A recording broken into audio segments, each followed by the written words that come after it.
Boa noite a todas e a todos que nos assistem. É com um enorme prazer que estamos iniciando o programa de número 100. Não sei nem como é que...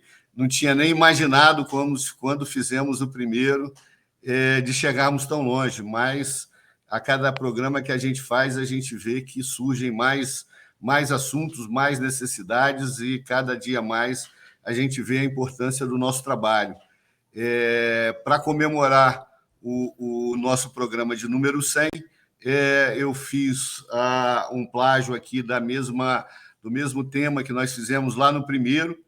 Convidei o Bruno Ceotto, que também é engenheiro civil, que participou lá do primeiro programa.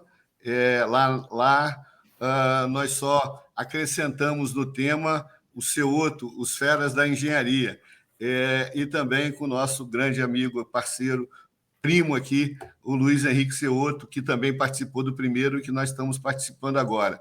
Tirei o Ceotto do tema porque, no decorrer do período aí, tivemos agregado aí dois grandes parceiros, né?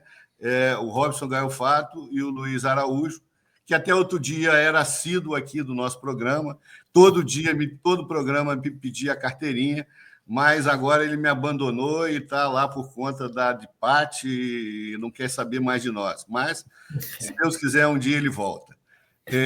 Então, para a gente poder dar oportunidade a todos de se apresentar, peço aí, começo lá com o Luiz Henrique, que ele está com um probleminha de bateria, não sabe se vai aguentar muito tempo. Luiz, por favor, se apresenta aí, faz seus comentários para a gente poder iniciar. Boa noite. Fica tranquilo, que eu entrei eu não precisei entrar pelo celular, estou entrando pelo notebook e esse está bem carregado. Está ótimo. Eu tive que fazer uma conta de última hora aqui. Deu tempo. Que ótimo. Pois não, Luiz? Faz uma breve apresentação de você, do seu currículo. Então, basicamente, eu estou formado há 50 anos, né? Eu sou mestre em engenharia de estruturas, sou pós-graduado pelo MIT, e minha vida tem sido em cima de industrialização da construção, principalmente de edifícios, né, de grande porte. Então, eu participei de algumas empresas, né, sempre voltado, fui diretor de obras e projetos de grandes empresas, né, basicamente a Encol, a Impar, a Tishman Speyer, né? E agora eu estou com uma empresa própria, né? Voltado para a construção rápida. Eu faço edifícios aí até, 20 pavimentos em aproximadamente de 8 a 12 meses.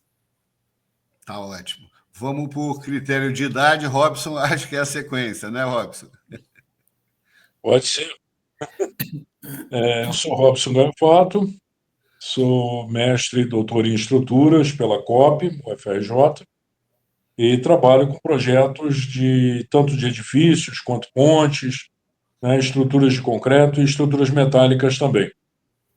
Já formado há mais de 40 anos, né, estamos aí na briga há bastante tempo. Tá certo. Está escondendo a idade, viu, Luiz? Bruno, vai você. Tá certo. Bom, Maurício, nós somos assim contemporâneos. Eu tenho uma lembrança bem viva quando papai me levou na sua casa. Eu devia ter uns 4 anos de idade, você um pouco mais novo. Aí eu lembro que você tinha ganho um carrinho desses de pedal, e eu achei aquela coisa, você andando lá pelo corredor, na sala, para mim era uma sala grande, e eu tenho essa lembrança, papai conversando com seu pai e tal, e você lá passeando e tal. Então, só para conferir aí, a gente é da mesma faixa. Eu formei em 83 na Federal do Espírito Santo, também ali eu fiz o mestrado em Engenharia Civil e lecionei por quase 18 anos em cursos de Engenharia Civil, disciplinas voltadas mais na área de estruturas, mas nos últimos anos também patologia das construções. Eu trabalhei em algumas empresas de condomínios ali em Vila Velha, Espírito Santo, e a gente tocava obra, né? Tocava prédios, e cheguei a fazer, na época, década de início de 80, cálculos estruturais de prédios até grandes ali na Praia da Costa, mas todos na mão, literalmente na mão, e assim, dos últimos, foi o Paternon Passarga, da Parte Hotel, da Galvão, do Zé Luiz, e na época também calculado na mão, mas então é isso. E aí lecionei durante quase 18 anos, depois de ter trabalhado um período mais ou menos semelhante em condomínios, né, trabalhando em construtoras, mas aí, depois da pandemia, as coisas mudaram, e aí minha esposa e meus filhos falaram assim, ó, faz concurso público. E aí, disso aí, eu estou aqui em Santa Catarina, aqui em Floripa. É Tá isso. certo. Luiz, só para contextualizar aí o Bruno, desse fato específico eu não lembro, não, mas a parceria do meu pai com o pai dele era frequente porque o pai dele construía em Vila Velha, né? Os primeiros prédios de Vila Velha são do pai dele, e os projetos eram do meu pai, então eles tinham muito que conversar. E o que eu me lembro dessa época é de ficar escondido debaixo da prancheta para esperar minha mãe dormir e pedir uma mamadeira do meu pai, porque ela era docinha, e a minha filha hoje faz a mesma coisa comigo, fica me esperando a minha mamadeira, porque ela é mais docinha. Eu não me lembro, porque nessa época eu não tinha nascido ainda. Verdade. Luiz, por favor, você é o caçula da turma. Boa noite. Primeiro, relembrar aí que, poxa, eu não tenho participado porque a carteirinha não veio, senhor. Vai ver, está aí o problema. Quando vier a carteirinha, mas fora essa brincadeira à parte, de fato é uma honra estar participando, né? A gente, eu acho que o tempo que eu tenho de vida não deve estar dando a experiência de um deles aí, não vou nem se juntar todos, aí pagou de vez, né?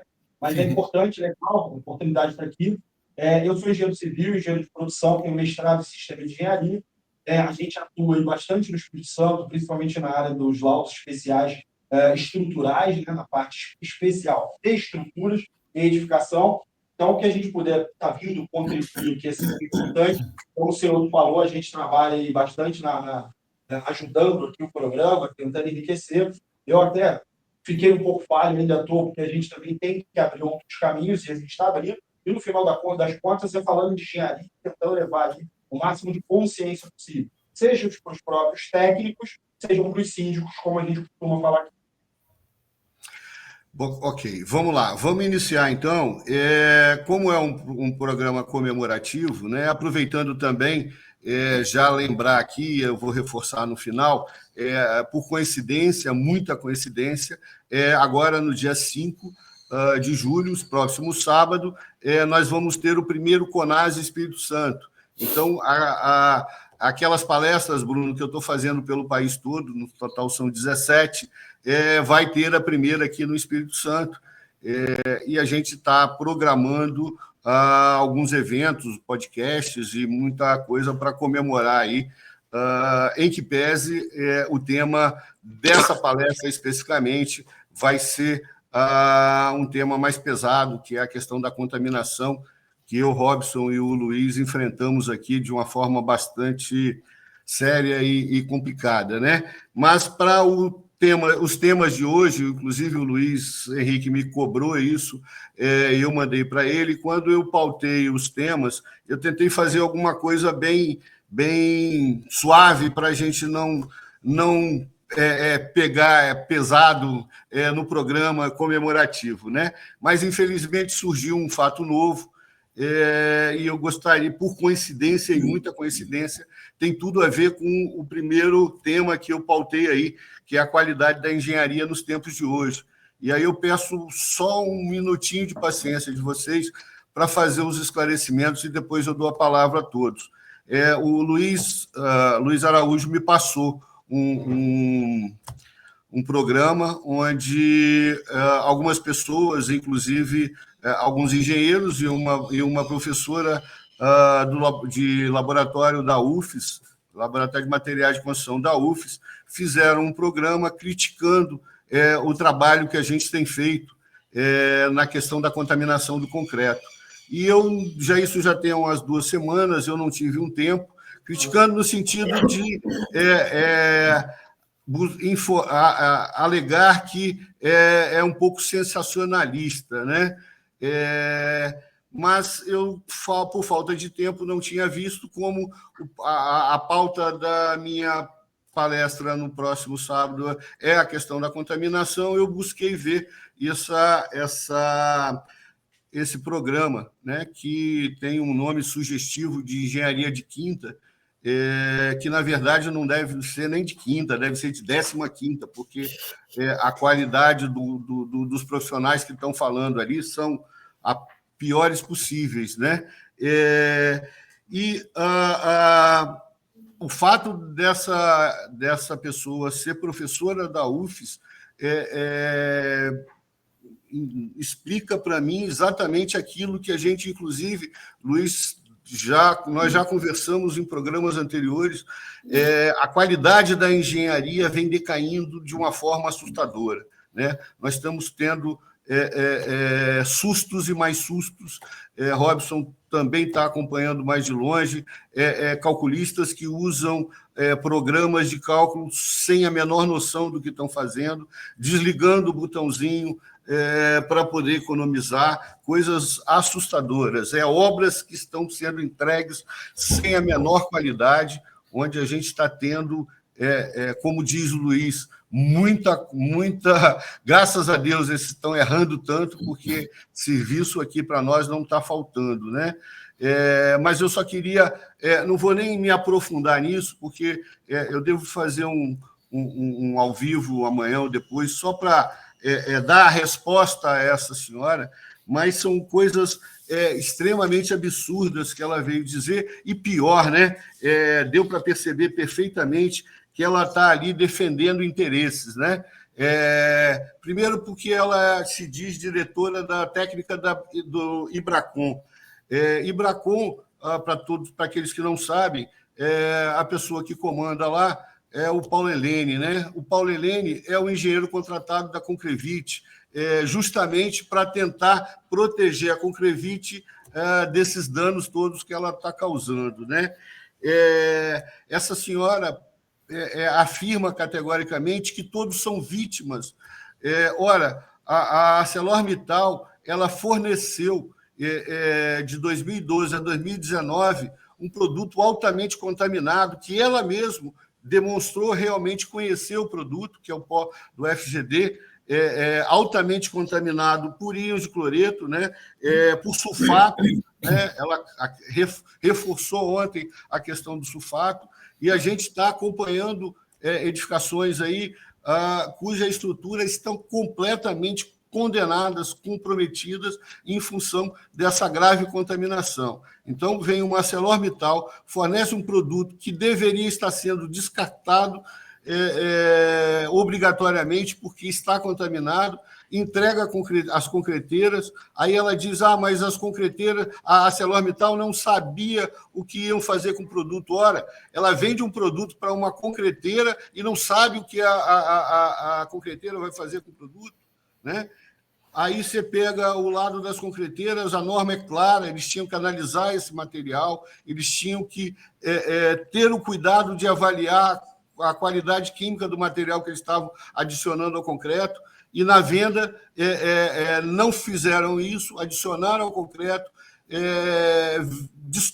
no decorrer do período descobriram que esse produto realmente dava uma elevada resistência, começaram a diminuir cimento para aumentar o pó do FGD e entregaram às concreteiras um produto todo contaminado, cujos responsáveis técnicos também tinham a obrigação de analisar esse material e também não o fizeram. Quer dizer, então nós temos hoje aqui centenas de condomínios, de edificações, estruturas de concretamento altamente comprometidas por essa irresponsabilidade, que na verdade é crime. Nós já estamos provando isso junto ao Ministério Público, né? Nós vimos desde 2019 trabalhando nesses casos com o Gael Fato, com o Luiz. Em paralelo a isso, eu fiz denúncias, procedimentos junto ao Ministério Público.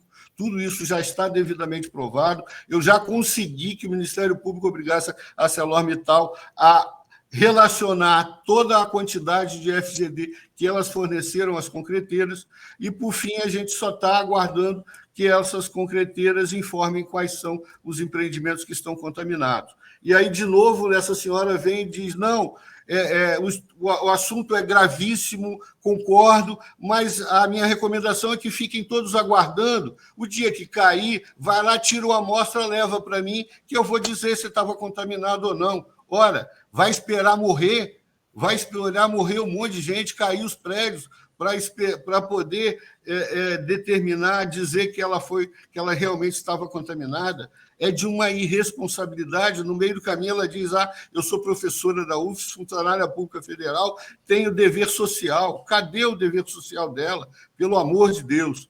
É desesperador. E aí vem me criticar porque eu estou alertando a sociedade desse grave crime cometido, né? Porque está causando sensacionalismo.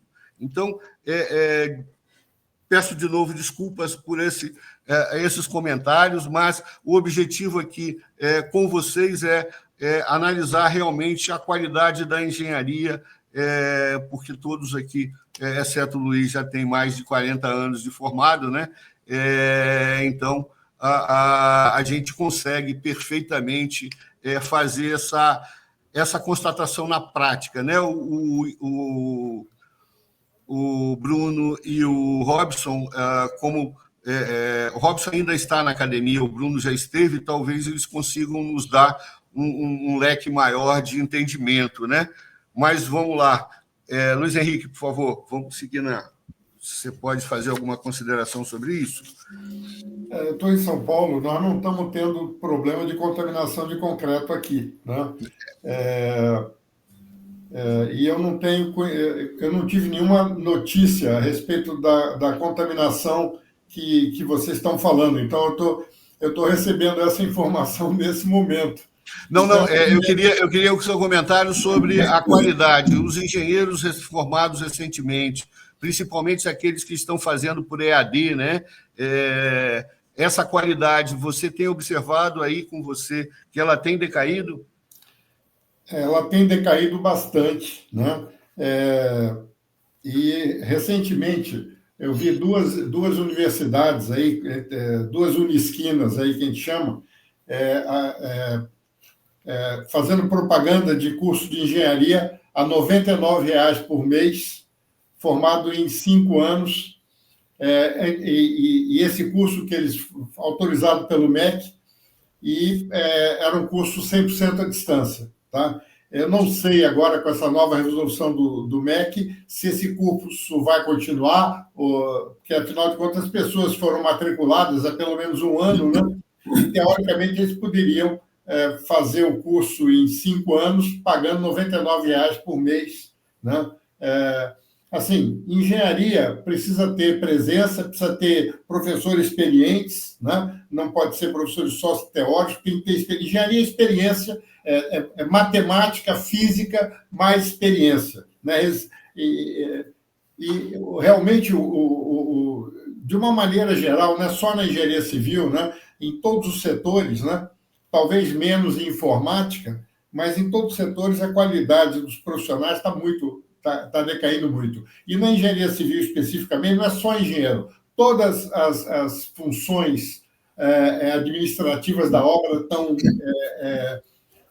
com uma qualidade não muito boa, e os profissionais que estão no setor, também a média de capacitação está caindo muito, porque a maior parte dos bons profissionais estão se aposentando, né? Ou estão migrando para outras profissões, porque o nosso setor, né, de engenharia civil, ele está atraindo muito pouca gente. Então, está havendo uma migração muito grande de profissionais, não só de nível superior, como a nível técnico, e até pedreiros, equipe de estrutura, armadores e tudo, né, para outros setores. Então, eu falo que o Uber e o iFood estão revolucionando a construção civil.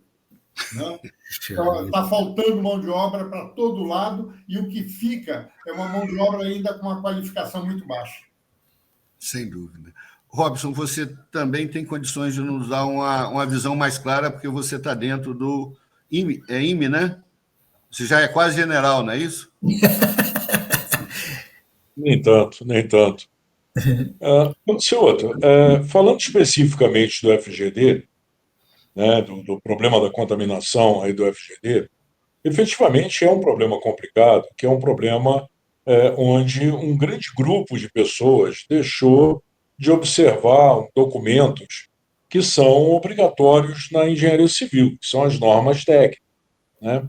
A NBR 12655, que trata dos concretos de cimento Portland, que são a grande maioria do que usamos na construção civil, ela é clara de que os componentes do concreto são cimento, areia, as britas, né, agregados miúdos e graúdos.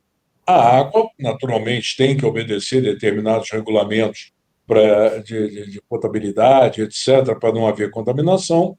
E os aditivos, né, aditivos químicos e aditivos minerais, que são aceitos, porém, sendo que esses devem obedecer a determinados regulamentos específicos e a normas também específicas. Tá? Então, o que aconteceu com o FGD é que o FGD claramente é um material que a gente não encontra na literatura internacional a aplicabilidade dele em concreto. Ele tem uma aplicabilidade até razoável em argamassas, né, porque efetivamente a composição química dele favorece, né, e permite mesmo a substituição do cimento, muitas vezes em uma argamassa. Mas efetivamente no concreto precisa ser tomado cuidado, porque o concreto, quando armado naturalmente, né, ele sofre consequências da existência do cloreto. E o FGD, né, pelo que a gente teve a oportunidade de estudar e acompanhar aí ao longo desse tempo todo que a gente vem trabalhando nisso, que, se eu não me engano, começou em 2019, né, ele tem uma concentração de cloretos variável, que depende de vários fatores lá da indústria siderúrgica. Né. O único estudo científico que a gente consegue encontrar sobre a aplicação desse material em concreto, que foi desenvolvido pela UFES, efetivamente, né, ele é um estudo bastante simples, né, que não dá confiabilidade estatística, né, para que a gente pudesse pegar esse material e utilizar em concreto. Né. Bom, enfim, a Arcelor vendeu isso para a concreteira pegou isso e utilizou na fabricação de concreto, que, por sua vez, foi aplicado em construções onde os engenheiros responsáveis também foram responsáveis a ponto de observar o cumprimento das normas técnicas e fazer os devidos ensaios de controle. Consequentemente, nós temos hoje edifícios com vida útil de projeto encerrada com menos de 5 anos de idade, o que é um completo absurdo, né? E, obviamente, começando a entrar em fase de comprometimento de segurança. Né? Então, por conta dessas coisas, eu acho que esses assuntos efetivamente precisam ser discutidos, não são assuntos para ficar escondido da população na medida que está se lidando com a segurança das pessoas, dos usuários, embora a gente consiga claramente entender, por outro lado, que quando esses temas são divulgados, claro que os imóveis têm a sua valorização reduzida, coisa que naturalmente ninguém quer. Mas, por outro lado, entre valorização e segurança da vida humana, eu acho que nós, engenheiros, não podemos abrir mão do cuidado com a segurança da vida humana. Tá? Então, em termos do FGD, as minhas considerações são essas. Quanto à questão da qualidade da formação dos engenheiros, né, eu atuo na área como professor de escola de engenharia já há 35 anos na Universidade Católica de Petrópolis, e a essa altura já vou caminhando para 7 anos no Instituto Militar de Engenharia. O que efetivamente a gente observa, né, é uma falta de interesse muito grande, né, dos próprios estudantes e da maioria dos professores, né, em orientar os seus alunos que as normas precisam ser observadas. Né? E tendo em vista que a grande parte desses estudantes não tem base técnica suficiente para estar terminando um curso de engenharia, e eu não estou falando só daqueles EAD, eu estou falando muitas vezes de cursos presenciais, tá? Que também estão comprometidos pela qualidade da maioria dos professores, doutores, né? Grandes especialistas em teorias, né? Mas que, na maioria das vezes, nunca sujaram o pé dentro de uma obra.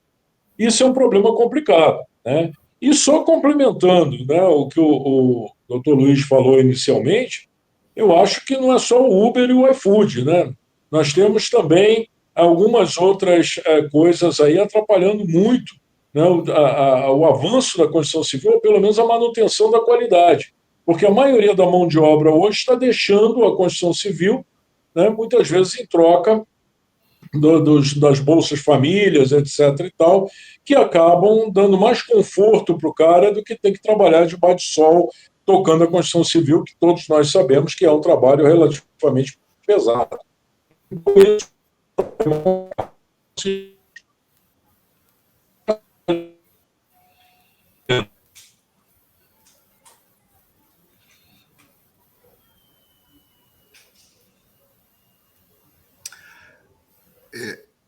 Houve uma pequena falha da internet aí, não sei se é a minha, não sei se é a do Gaiofato, mas Travou. Foi. Eu acho que o que você complementou, ou tem mais alguma informação, Gaiofato?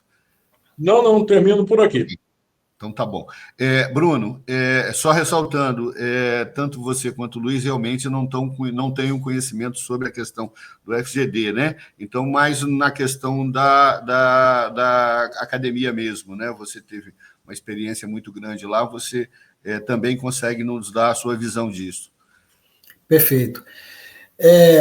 Na verdade, o ano de 2020 foi um ano que eu trabalhei no magistério até 2019. E aí, o ano de 2020, eu comecei a trabalhar na área de inspeção predial, efetivamente. Falei, vou encaminhar por aqui. Foi um ano em que, embora a pandemia estava vigente ali, mas, e assim, por conta disso, o serviço estava meio difícil de você prospectar. Porém, eu pude fazer inspeções, vistorias em diversas edificações, serviços surgiram, e o grande problema que a gente verificava eram as questões de contaminação mesmo das armaduras, ou por cloreto, ou mesmo carbonatação, e que aquilo estava disseminado ali na Grande Vitória. Eu percebia isso. E, na verdade, aqui no Brasil, até o final da década de 80, 89, 90, as concreteiras elas ainda utilizavam aditivos que tinham cloreto. Então, na verdade, hoje a gente vê, infelizmente, como o professor Robson falou, edificações com a vida útil extremamente reduzida, e isso daí é uma calamidade pública, na verdade, porque a pessoa ela compra o seu imóvel, investe razoavelmente as suas economias ali, e, de repente, ela começa a observar um prédio com 5, 10 anos apresentando elevada corrosão de armaduras, o problema do pitch, que vai realmente aprofundando ali essa anomalia, e com os seus riscos, né, a segurança, né, e com isso a gente vê que é um problema gravíssimo.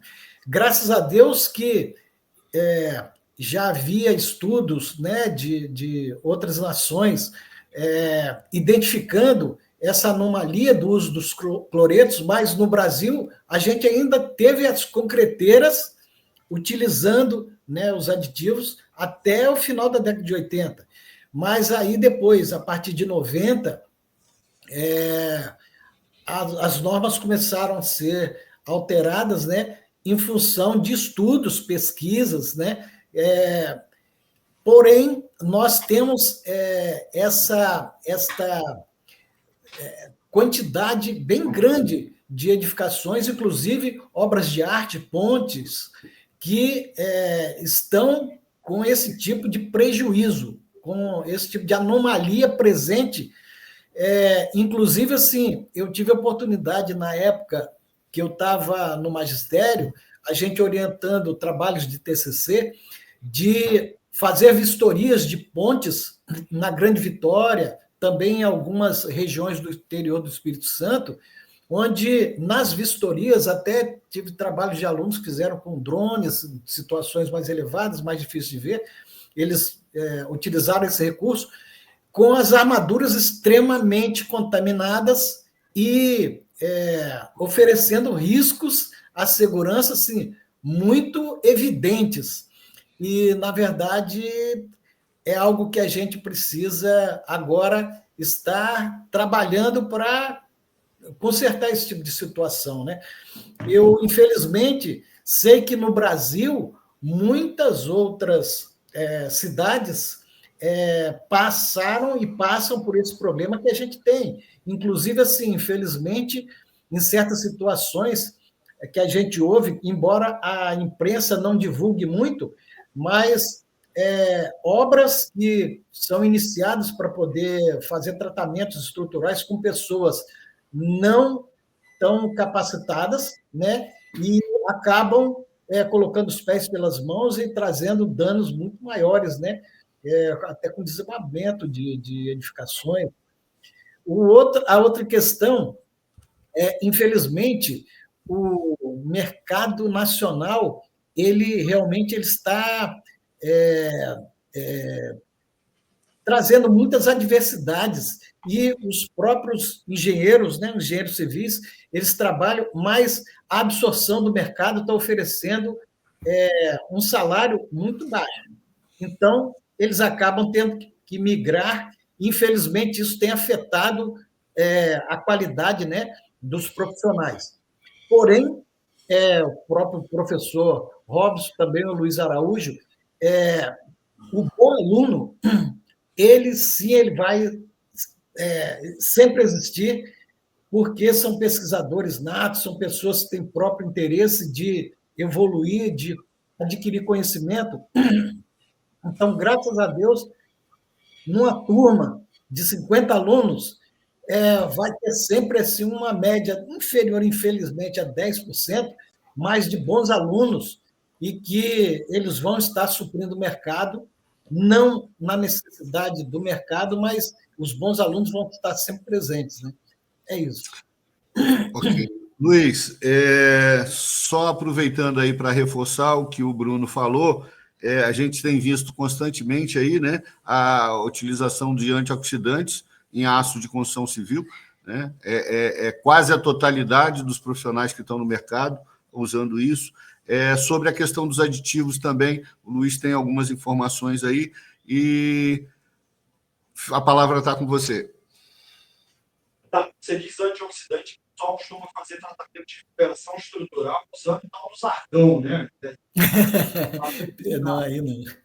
Da mesma maneira que muitas vezes usam um inibidor de corrosão sem saber exatamente qual a sua composição, e aí acaba gerando um processo inverso, né? Porque a gente está achando que está protegendo, a gente está acelerando a corrosão. Tem alguns estudos que já apontam isso já é bem sabido, mas ainda assim o pessoal continua usando.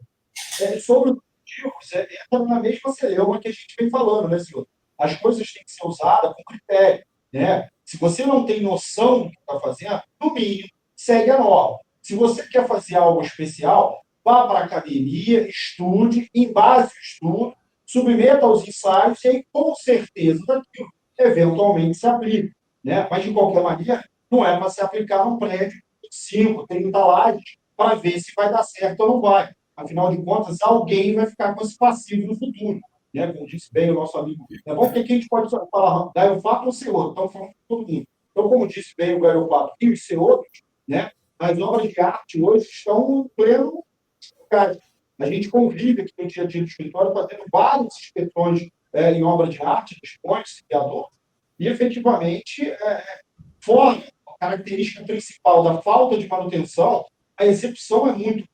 A gente pega obras antigas que estão em qualidade ruim por causa de manutenção, mas as novas ganham de longe, porque a execução é ruim, o projeto é ruim, o acompanhamento de verdade, voltando à máxima ali, né? Eu não tenho tanta experiência quanto vocês, mas a gente consegue entender que a engenharia está caindo muito, né? Apesar que gostaria de ressaltar que hoje, né, essa semana, eu e o Robson estamos em São Paulo num evento de engenharia, onde a gente tenta levantar justamente essa bola, né? Que a engenharia tem que ganhar qualidade. Então, apesar de tudo que a gente está vendo, ainda há esperança e a gente vem brigando para que isso melhore. Luiz, eu vou inverter a ordem aí, apenas e voltar a você, porque a gente alterar um pouquinho a sequência da pauta que eu tinha feito, mas só ressaltar, na questão da academia, infelizmente, a gente observa, né, através dessa questão do FGD, que tudo começou lá dentro da UFES, né? 2011, o estudo do FGD foi feito pela UFES e foi a própria UFES que recomendou a aplicação dele, né? De lá para cá, esse problema vem evoluindo e acrescendo muito mais. Então, infelizmente, o foco do nosso problema, pelo que me parece, é exatamente a nossa Universidade Federal, a tão querida Universidade Federal do Espírito Santo. Mas, Luiz, eu queria que você comentasse, porque é um problema nosso do dia a dia aqui, e que recentemente você e o Robson fizeram uma grande descoberta aí, né? Aí a gente sai um pouco do foco da norma e fala sobre a questão de programas de estrutura de concreto armado, né? Como a gente está falando com 3 grandes profissionais aí na questão estrutural, eu gostaria que você comentasse aí, obviamente sem citar nomes, que não tem necessidade, o que vocês observaram outro dia sobre essa questão de utilização, né, do programa de elaboração de projetos, e fizesse os seus comentários sobre isso. Ô, senhor, primeiro, assim, destacar que, assim, na minha opinião, o programa talvez não esteja na UF. A UF tem que estudar tudo, e mais um pouco, né? O problema está pegar um único estudo, né, que aponta até o uso do FGD como uma característica até boa para o concreto. Se a gente pensar, se a gente for fazer, por exemplo, um paviés com FGD, eu não vejo problema nenhum, tem armação, eu acho que é razoável. Diminui custo, ok, sem problema nenhum. Tá? O problema está no restinho da cadeia, né? A pessoa se aproveitar disso para tirar alguma vantagem. E, nessa hora, deixou de cumprir as regras e essa vantagem virou uma grande desvantagem. Tá? Então, acho que é o primeiro ponto aí que a gente tem que levantar. Né? Claro, obviamente que a hora que, embasado por uma pesquisa, parece que o negócio é fantástico. Mas a gente já sabe que as pesquisas, na maioria das vezes, são assim. São já de viés para levar para algum lugar. E acabamos de falar, por exemplo, dos inibidores, e a gente sabe que tem um monte de empresa que tem artigo com inibidor falando que é fantástico. Você já viu prédios aí usando inibidores, jogo que no mundo, com as embalagens maravilhosas de Coca-Cola, né, e dizendo que é o melhor do mundo. Ou seja, estão, de novo, cometendo o mesmo problema. Se vai gerar consequência, a gente vai descobrir mais para frente. Sobre a questão do software, talvez o Robson falar com mais propriedade, mas é porque a gente tem feito várias ATPs, né, que são as revisões do projeto, e a gente descobre esse nível que a gente está falando ali de má qualidade na engenharia, com pessoas de renome ou pessoas que, pelo menos, a gente entende que sabem o que estão fazendo. E depois a gente descobre que são apertadores de botão. Né? Vai lá, lança o programa no software, e te deu de resultado, está muito bom, obrigado. Qualquer discussão que a gente vai levar já sai fora do cenário, mas eu acho que, de verdade, sobre o software, o Robson tem mais plenitude para falar do que eu. Por favor, Robson, jogou a bola para você. Não quis se comprometer. Isso aí. Tá certo. Não, mas isso é uma coisa que a gente já vem falando há muito tempo, né? Aparentemente, desde que se deixou de fazer os projetos na mão, como nosso colega falou aí das experiências dele, como eu também já fiz muita coisa nessa linha, né? Mas desde que a gente meio que foi obrigado a migrar para os programas a partir da NBR 6118 de 2003, né, em função da quantidade das avaliações, as pessoas começaram, de uma forma geral, a achar que o programa ia fazer tudo, né? Que o programa, basta apertar o botão, você entra lá, em poucos minutos você consegue construir um modelo em 3D muito bonito, né? Que fica todo mundo encantado com aquele negócio, parecendo até que já é o projeto do edifício, né? E depois aperta o botão, bota lá calcular, ele calcula, cospe um resultado. E a maioria das pessoas acha que está pronto. Ora, o pessoal, de uma forma geral, ainda não entendeu que os programas exigem um grau de configuração muito elevado, que dá um trabalho desgraçado para configurar um programa para cada projeto. Não é uma configuração generalizada que serve para todos os projetos. Você tem que configurar os programas para cada projeto, né? E normalmente ninguém faz, em nome da correria, da produtividade, em nome de um monte de desculpas que aparecem na história, mas que na grande maioria dos casos a gente chega à conclusão que é de desconhecimento. As pessoas não têm noção do que o computador está fazendo quando você aperta um botão. E acham que ele faz tudo certo. Não existe isso. É igual você acreditar que a inteligência artificial vai gerar tudo certo para a sua vida. Não vai. Né? Ela depende de bancos de dados, ela depende de um mar de informações que, se não forem muito bem tratados, muito bem cuidados, os resultados são apavorantes. Agora, por outro lado, todos esses programas, quando bem configurados, quando bem trabalhados, geram, sim, resultados muito bons. O problema só é que isso demanda tempo, isso demanda conhecimento, tanto do software quanto conhecimento do comportamento das estruturas, né? Cuidados com detalhamento de armadura, coisa que raramente o software faz de maneira sequer razoável, né? Então, a gente sempre brinca, né, que uma estrutura muito bem calculada e mal detalhada, ela é mais perigosa do que uma estrutura mal calculada e bem detalhada. E isso é uma grande verdade. E um dos maiores problemas é exatamente esse. O software detalha muito mal, todos eles. Não estou falando do software A, nem B, nem C. Tá? Para você conseguir um detalhamento bom de um software, haja configuração. E assim mesmo, você nunca vai ter um detalhamento bom da obra inteira. Cabe ao projetista, depois que roda isso, olhar os resultados, analisar os diagramas, avaliar a distribuição de armaduras, né? A gente vê coisas maravilhosas acontecendo por aí, né? Recentemente, nós tivemos a oportunidade de revisar um projeto de uma ponte, feita também por escritórios de renome, tá? Onde simplesmente nós encontramos a bagatela de 100 toneladas de aço desnecessário no projeto.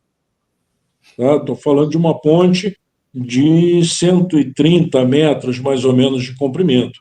Mas 100 toneladas de aço desperdiçada num único projeto chega às raias do absurdo, né? E isso que a gente vem encontrando por aí, seja nos edifícios, né, seja nas pontes, né, um descaso completo. A pessoa pega o que o computador cospe e manda para a obra. Conclusão, comportamento inadequado, porque apesar de você gastar 100 toneladas a mais, isso não quer dizer que a ponte estava segura, porque faltava aço em alguns locais, onde deveria ter, e sobrava muito aço onde não era necessário, né? Então, isso é um problema complicado que a gente vem encontrando cada dia mais. Ok. Antes de passar para o Bruno e para o Luiz Henrique, eu gostaria de fazer 3 comentários rápidos. Primeiro, eu diria para você que esses fatos começaram muito antes, né? Eu tive um caso bastante emblemático em 85, 86, estava recém-formado ainda, e tinha estagiado no escritório do engenheiro José Inácio Dantas. O Bruno talvez tenha sido, inclusive, aluno dele, não é isso, Bruno? Foi.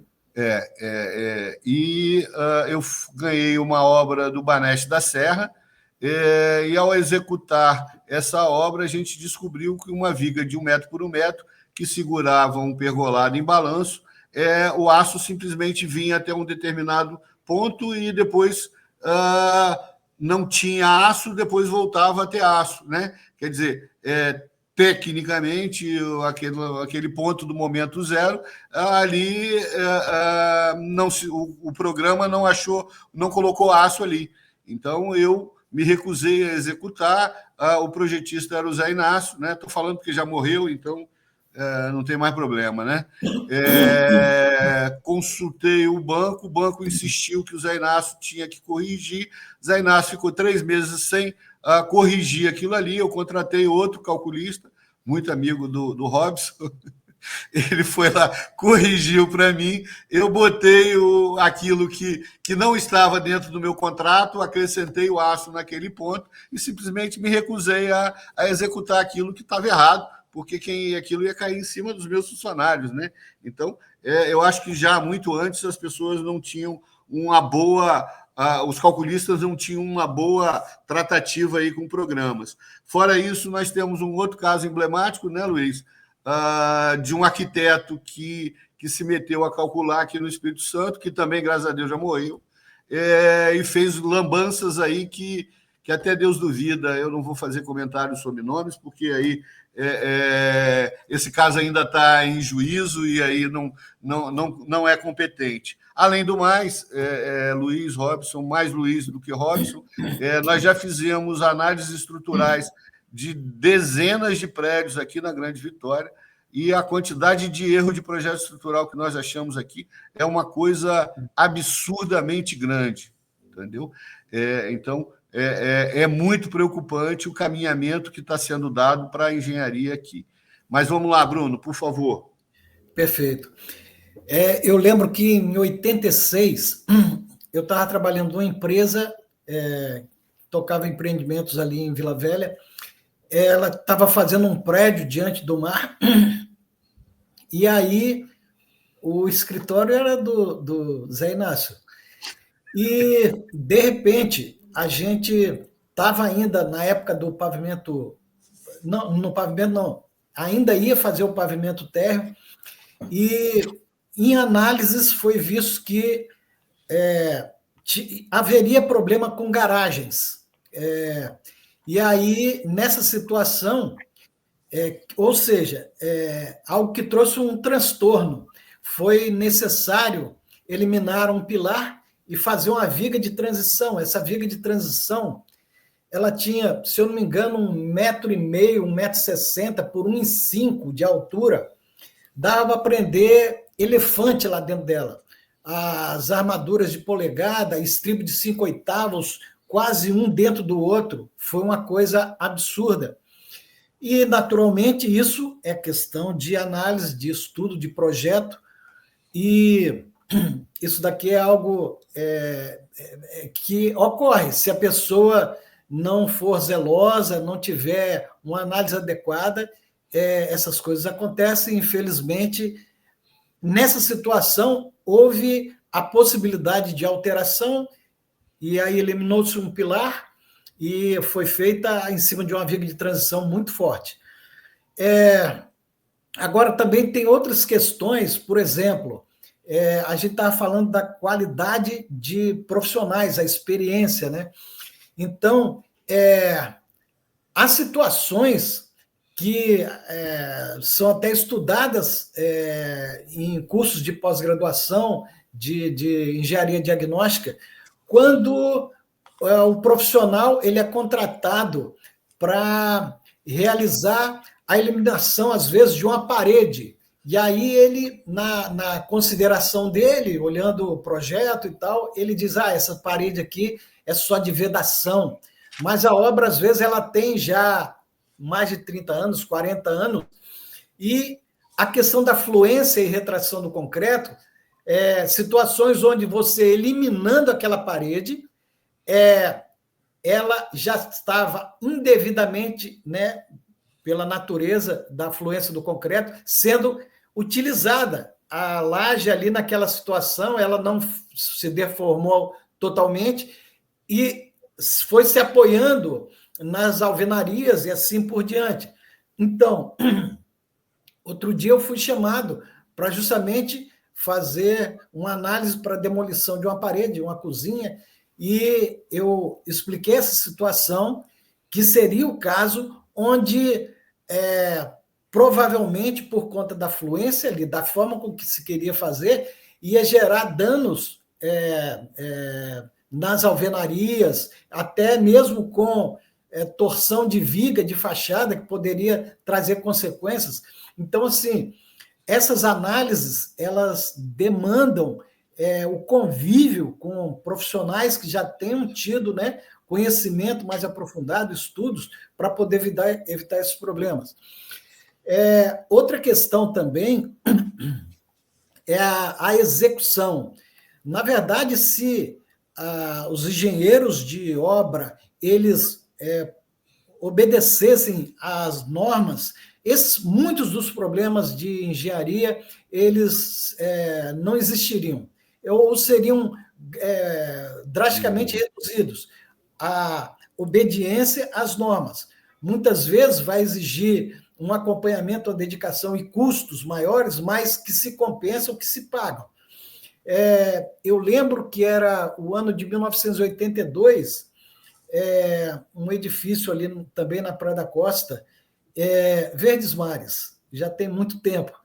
E a pessoa que estava tocando a obra, ele, quando tinha saído do subsolo, no pavimento térreo, ele foi acompanhar uma concretagem, era o dono da empresa, tinha montado aquele condomínio, e, por incrível que pareça, eram as formas de madeirite plastificado extremamente fechadas, e quando ele viu que o cimento de bombeamento para lubrificação da lança ia ser jogado fora, ele já mandou parar, e ele, um senhor alto, gerente de banco, de presença, aí ele falou, não, vai jogar aí, porque o concreto vai logo em seguida, e assim foi feito. E, na verdade, aquilo dali gerou, quando foi desformar, o pilar ali, ele estava com as quinas esfarinhando. E as pessoas falaram, não, seu Maia, não faça isso e tal, e ele mandou fazer e foi feito. O calculista do prédio foi Zé Inácio Dantas. E aí, em função desse problema, chamaram o professor Fernando Lordelo, ele fez esclerometria, tirou corpos de prova, e aí, esse pilar especificamente, o Zé Inácio chegou à conclusão que teria que ser demolido, e ele falou assim, só pode bater mais 4 lajes, na quinta precisa esse pilar ser, para a obra, esse pilar tem que ser refeito. E aí eu estava passando na praia, e aí o Júnior, que foi a pessoa chamada para resolver esse problema, me encontrou e falou assim, Bruno, você resolve isso? Eu falei, eu resolvo. Então, eu fiz o cálculo fomos lá, conversamos com o seu Maia, eu fiz o cálculo de todo o cimbramento, e interessante que no cimbramento, nós teríamos o pilar, eu ia eliminar no térreo esse pilar de canto, mas tinha toda uma série de pilares que vinham em cima dele. E o escoramento que eu ia fazer era nessa parte da viga de cá, do lado de cá, e nessa parte de cá. Então, eu tinha que transferir essa carga que vinha na ponta, desde cima, mas também eu tinha que levar até o subsolo, de maneira a evitar o problema, que era a armadura positiva que chegava naquele pilar, evitar esse problema que iria gerar. Então, na época eu estava terminando engenharia, eu terminei no ano seguinte, ainda era estudante, mas aí eu fiz todo esse cálculo, deu um madeiramento bem forte, e aí o Zé Inácio Dantas aprovou e tal, assim foi executado, esse pilar foi degolado. Na época eu coloquei, inclusive, umas réguas de madeirite para poder, qualquer situação de flambagem, a gente verificasse. E está lá, o prédio foi feito, mas foi uma coisa interessante. Mas eu era apenas um estudante, Mas, assim, erros acontecem em obra e, infelizmente, se as normas fossem seguidas, se tivesse um profissional acompanhando, seria minimizado esses problemas que a gente encontra hoje, né? Sem dúvida. O Bruno, o Luiz está aí de prova.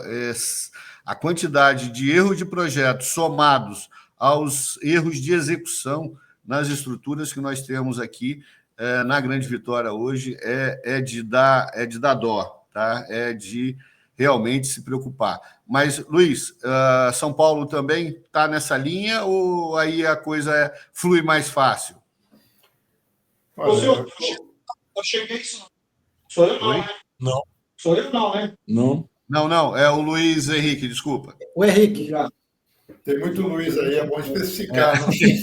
Desculpa. Não, aqui eu tenho atuado em edifícios de grande porte corporativos, né? Que é a principal linha aqui. Né? Nós não temos tido problema de contaminação de materiais de uma maneira expressiva. Se tiver, é bem residual. Né? A grande realidade que a gente vê quando a gente fala em grandes projetos, de grandes obras, você pode ter uma estrutura perfeita e um edifício muito ruim, que vai durar muito pouco. Né? Você pode ter cada uma das partes do edifício extremamente bem projetadas do ponto de vista de dimensionamento, usando os melhores materiais, e o edifício como um todo envelhecer rapidamente. Né? Por quê? Porque cada parte do edifício ela tem uma vida útil de projeto diferente. Por exemplo, a estrutura 50, 60, 100 anos. Né? Na Tishmispaia, que eu trabalhei 12 anos, nós tínhamos uma vida útil especificada, vida útil de estrutura de 100 anos. Né? Todo prédio nosso, a vida útil era de 100 anos, né? Mais a residual. Então, assim, o que é importante é justamente a interação entre as diversas partes do prédio. E essa interação tem que ser feita de modo a você poder dar manutenção no prédio, principalmente edifício corporativo. Edifício residencial é mais fácil, mas edifícios corporativos é muito importante. Por exemplo, a vida útil de uma estrutura, 50, 60 anos no mínimo, né? E o sistema de impermeabilização é 12 anos. Ora, se você fizer um projeto pouco integrado, o sistema de impermeabilização é normalmente cobertura, é fachada, né? O sistema que impermeabiliza o prédio. Né? Então, você vê, às vezes, interação fachada, o sistema de fachada, de vidro, alumínio, né? Junto ao sistema estrutural, vazando. E é um problema seríssimo, porque não é só o prédio cair, é o prédio ficar inabitável. Né? Por exemplo, na cobertura, onde você tem os chillers, você tem os equipamentos de antenas, né? Você tem geradores, tem o que for lá em cima.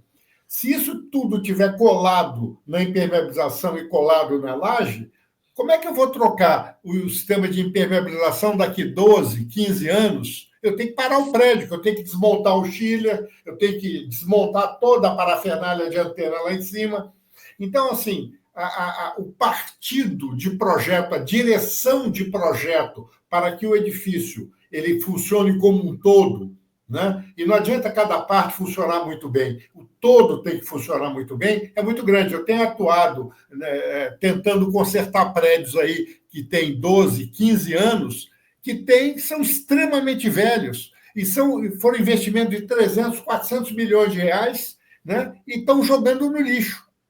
Né? Então, assim, existem outros aspectos da qualidade de projeto, né? Que precisam também ser levados em conta, não só especificamente cada área, né? Como só estrutura, só sistemas prediais, só ar-condicionado. A interação, né? Entre eles, porque o edifício é um todo. Né? Se uma das partes, se a interação entre as partes falhar, porque os problemas acontecem nas interfaces. É raro a gente ter, é raríssimo a gente ter problemas em cada uma dos prédios. Isso que vocês estão me falando, pelo menos aqui na região de São Paulo, Rio, eu não tenho visto acontecer. O grande problema acontece na interface entre os diversos sistemas do edifício. Ok. Veja, o Luiz Henrique, realmente, e é por isso que a gente trabalha aqui, e o nome desse programa é Engenharia Predial, cujo objetivo dos 99 programas que nós temos aí gravados é sempre difundir, levar aos síndicos, aos gestores de condomínio, a informação, a norma de inspeção predial e manutenção predial. Infelizmente, eu dimensionei mal o programa e a gente não vai conseguir falar sobre inspeção e manutenção predial, como eu também gostaria muito de estar conversando com o Luiz Henrique, que é um especialista em edificações sustentáveis, né? Nesses grandes empreendimentos que ele executou aí, com essas grandes empresas, ele tem uma vasta experiência em edificações sustentáveis, o que, infelizmente, ainda não chegou aqui para o Espírito Santo, né? Gostaria apenas de ressaltar, na questão estrutural, um ponto relevante que a gente observa muito aqui, e hoje o Luiz pode me confirmar aqui, eu acho que um dos grandes problemas são os projetos de lajes protendidas, né? Lajes protendidas extremamente mal dimensionadas, com um excesso enorme de trabalhabilidade, fissurando as fachadas por completo e praticamente sem solução, né? Porque você torna o prédio insalubre, sem condições de salubridade, portanto, isso vai acabar gerando comprometimentos absurdos e, como foi mencionado várias vezes aqui, a questão da redução da vida útil, né? Mas, sem dúvida, nós teríamos assunto para mais muitas e muitas horas. Espero que esse programa de número 100 seja o primeiro. A gente tem primeiro do 100, né? Nós tenhamos mais outros inúmeros programas aí pela frente, e aí a gente vai tentar focar caso a caso e buscar apoio de vocês aí para a gente poder estar levando esse material, levando informação, principalmente aos gestores de condomínios, síndicos, engenheiros, né, que precisam realmente conhecer de forma mais clara as questões relativas à edificação. A gente já está com mais de 1 hora, então eu vou pedir a cada um de vocês que façam as suas considerações finais para a gente poder estar encerrando. E, de novo, peço desculpas, porque realmente eu dimensionei mal o programa e acabou que a gente não conseguiu buscar todos os itens de pauta que a gente havia pretendido, né? Luiz Henrique, por favor, pode começar com você. Eu acho que a questão de manutenção predial é um assunto do momento, né? Os nossos prédios estão envelhecendo, as cidades estão envelhecendo, né? E a manutenção predial ela só é viável economicamente, né, se o prédio é concebido e projetado para que essa manutenção aconteça, né? Então, essa é uma matéria que eu tenho me dedicado bastante, né? E eu acho que esse é um item fundamental, né? Eu tenho batalhado bastante nesse sentido, né? Principalmente em edifícios muito grandes. Um edifício de 300, 400, 500 milhões de reais, ele não pode durar 15 anos, né? Eu não posso me dar esse luxo. Ele tem que durar, ele tem que ter retorno do empreendimento, o giro dele é no mínimo 50 anos, né? Então, para permanecer em funcionamento com qualidade, né, ele tem que ter manutenção. E a manutenção só é possível se você projetou para isso. Se você não dá acesso à manutenção, você tem interferências muito grandes, né, em diversas partes do edifício, você não vai dar manutenção e o prédio vai envelhecer.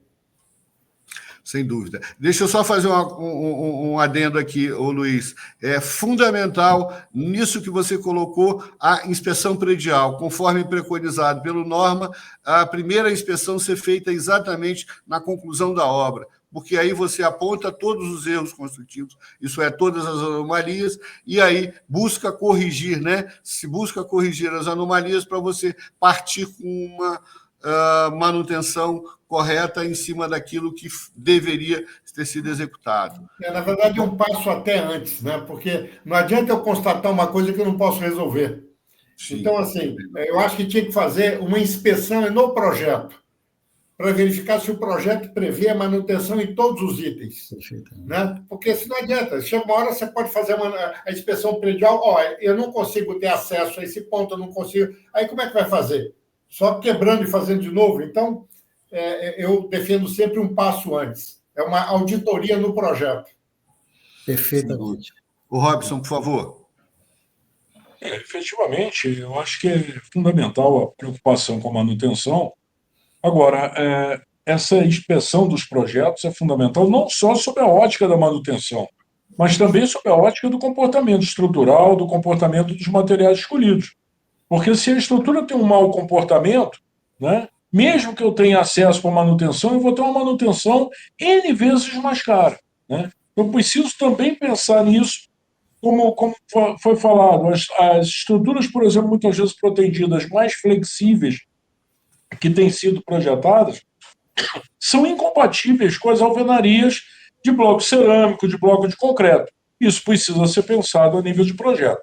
Muitas vezes a gente vê o projeto concebido com alvenaria que não tem nem definição, a estrutura projetada tremendamente flexível, e na hora H o pessoal ainda resolve usar bloco de concreto porque está mais barato do que o tijolo cerâmico, consequentemente aumentando mais ainda a função das paredes que não deveriam ser estruturais e passam a ser. Então isso tudo vai gerando um mau comportamento, uma necessidade cada vez maior de manutenção e uma manutenção cada vez mais cara. E como a gente tem visto aqui, o Luiz depois pode comentar, prédios que sequer têm um projeto de fachada, né? Até hoje, eu acho que o Luiz não vai conseguir lembrar, eu também não me lembro, dos mais de 1.000 laudos de inspeção predial que eu já fiz, eu desconheço ter visto um projeto, um prédio cujo a fachada foi devidamente projetada, né, conforme as normas, infelizmente. Bruno, por favor.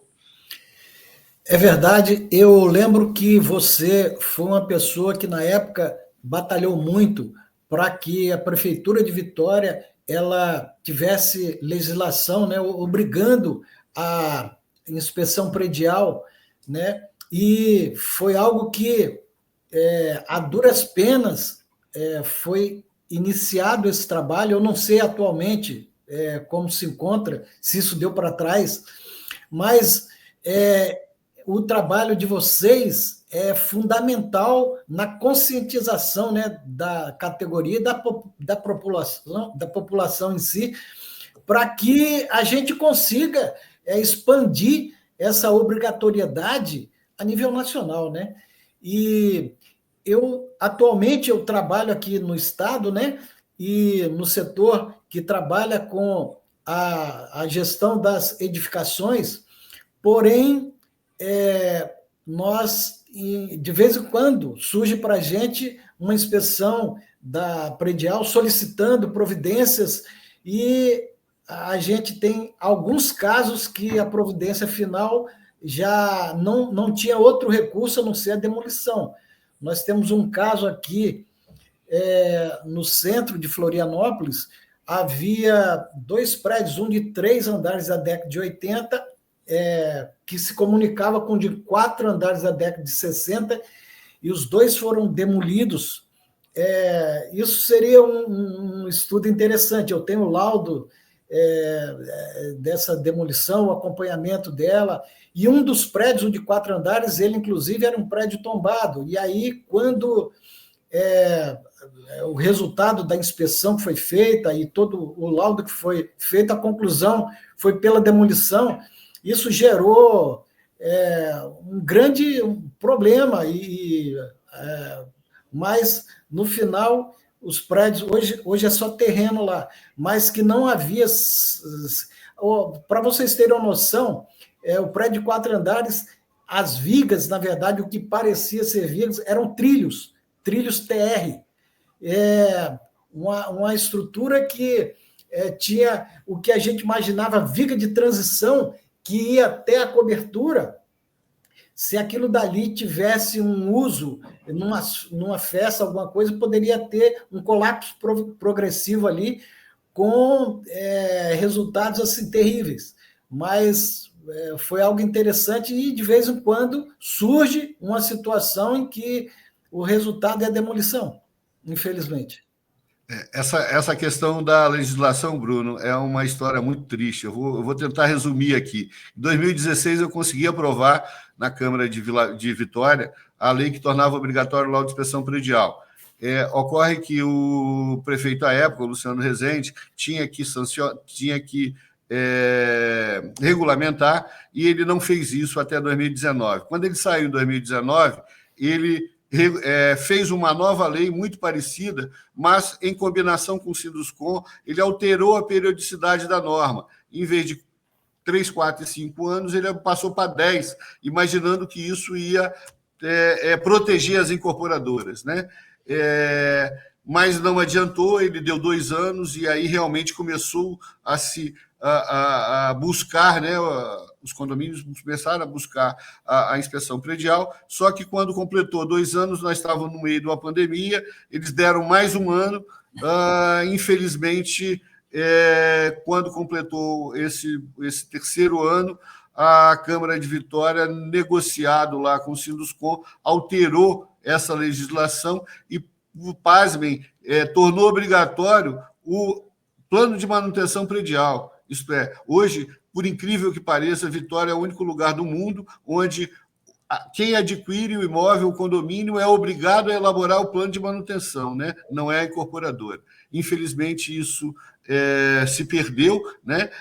No meio do caminho, aproveitando aí essas palestras que a gente vem fazendo com o CONASE, conheci o grande advogado da área condominialista, o Dr. Wander Andrade, excelente profissional, e ele disse para mim: Maurício, esquece nova legislação. A Lei do Consumidor, no seu artigo 39, ela determina que todo produto fabricado nesse país precisa atender à norma. Portanto, é a Lei do Consumidor que você precisa usar, esquece o resto, né? E desde então a gente vem trabalhando nesse sentido, demonstrando para os juízes que a Lei do Consumidor determina o atendimento à norma, se a norma existe, precisa ser atendida, né? E tem dado muito certo, graças a Deus. Luiz, por favor. Pessoal, agradecer aí. Estavam participando até aqui.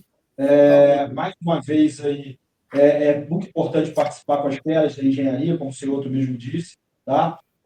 Deixar a frase final para tirar o sorriso do senhor, que não alongar muito, mas, mais uma vez, um programa recheado de quem escuta cuidado, escuta coitado. Né? Talvez aqui a gente deixou o alerta da manutenção, deixou o alerta dos projetos, mas principalmente o alerta de consciência. Esse talvez seja o melhor. Tá bom? Abraço, boa noite a todos.